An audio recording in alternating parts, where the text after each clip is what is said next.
Assalamualaikum warahmatullahi wabarakatuh. Perkenalkan, nama saya Mutiara Ahmada Dwi dari kelas Hukum Ekonomi Syariah 4C. Pada kesempatan kali ini saya akan membahas materi mengenai mata kuliah Lembaga Keuangan Syariah. Materi yang akan saya bahas ada dua, yaitu yang pertama Pegadaian Syariah dan Pasar Modal. Pembahasan pertama, gadai syariah.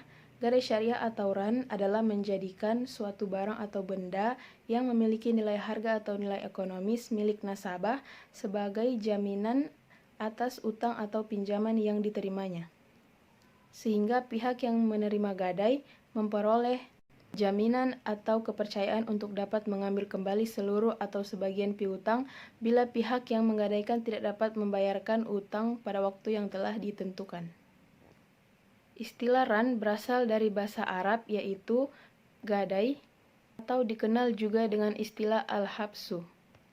Secara etimologi, RAN artinya tetap dan lama, sedangkan al-habsu berarti penahanan terhadap suatu barang dengan hak sehingga dapat dijadikan sebagai pembayaran dari barang tersebut. Dengan demikian, makna gadai atau RAN dalam bahasa hukum perundang-undangan disebut sebagai barang jaminan, agunan, atau rungguhan. Yang berikut, dasar hukum gadai syariah. Dasar atau landasan gadai syariah terdapat dalam Al-Quran, Al-Hadis, dan Ijma ulama. Di dalam Al-Quran sudah dijelaskan pada Quran Surah Al-Baqarah ayat 283 yang artinya, jika kamu dalam perjalanan dan bermuamalah secara tidak tunai, sedang kamu tidak memperoleh seorang penulis, maka hendaklah ada barang tanggungan yang dipegang oleh yang berpiutang. Akan tetapi jika sebagian kamu mempercayai sebagian yang lain, maka hendaklah yang dipercayai itu menunaikan amanatnya atau hutangnya, dan hendaklah ia bertakwa kepada Allah Tuhannya. Kemudian dalam hadis yang diriwayatkan oleh Imam Bukhari yang artinya dari Aisyah, sesungguhnya Nabi Shallallahu Alaihi Wasallam membeli makanan secara tidak tunai dari seorang Yahudi dengan menggadaikan baju besinya. Hadis riwayat Bukhari. Yang terakhir, ijma ulama. Para ulama telah menyepakati bahwa gadai telah dibolehkan. Kesepakatan ulama ini didasari dari tabiat manusia yang tidak bisa hidup tanpa pertolongan dan bantuan saudaranya. Yang berikut rukun dan syarat gadai syariah atau RAN. Rukun gadai syariah yang pertama yaitu akid atau orang yang berakad. Akid adalah orang yang melakukan akad yang meliputi dua orang yang melakukan transaksi, yaitu pemberi gadai dan penerima gadai.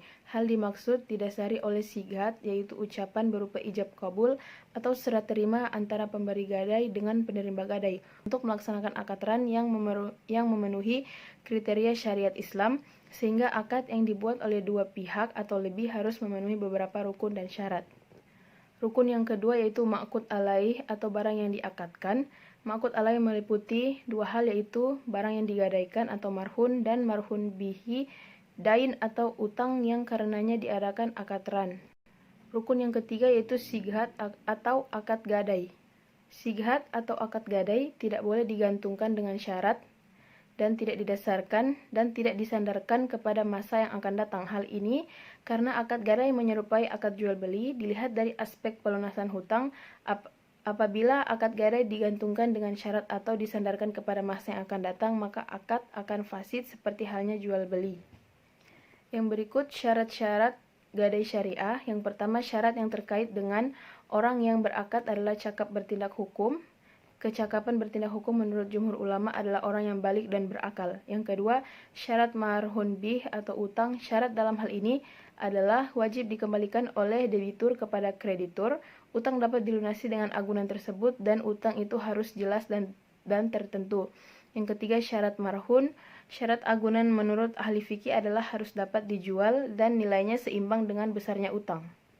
Yang keempat, ulama Hanafiyah mengatakan dalam akad itu ar-RAN tidak boleh dikaitkan dengan syarat tertentu atau dikaitkan dengan masa yang akan datang, karena akad ar-RAN sama dengan akad jual beli. Apabila akad itu dibarengi dengan syarat tertentu atau dikaitkan dengan masa yang akan datang, maka syaratnya batal.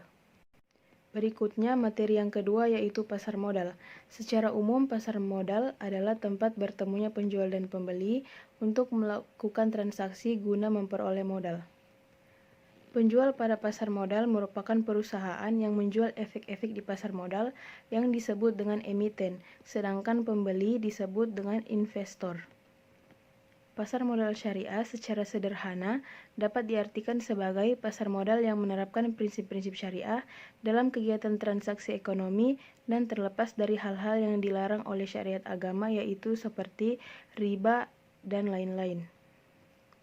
Pasar modal syariah adalah pasar modal yang seluruh mekanisme kegiatannya, terutama mengenai emiten, jenis efek yang diperdagangkannya telah sesuai dengan prinsip-prinsip syariah.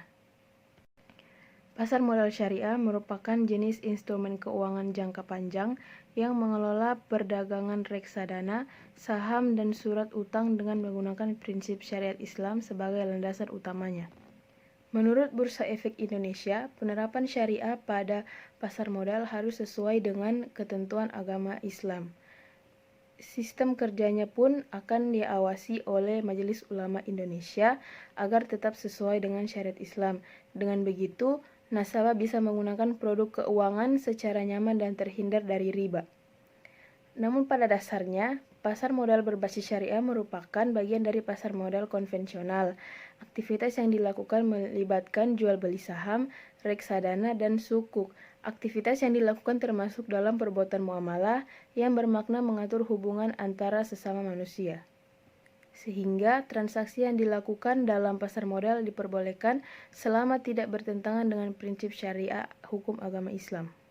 Salah satu kriteria utama dari pasar modal jenis syariah adalah produk serta mekanisme transaksinya harus sesuai dengan prinsip agama dan tidak boleh bertentangan.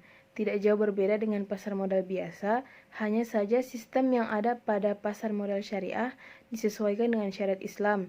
Namun jenis-jenis produk di pasar modal syariah kurang lebih sama seperti yang ada di pasar modal biasa. Yang berikut instrumen investasi pada pasar modal syariah. Yang pertama saham syariah, yaitu saham syariah diterbitkan oleh emiten yang memenuhi prinsip syariah dan diperdagangkan secara syariah.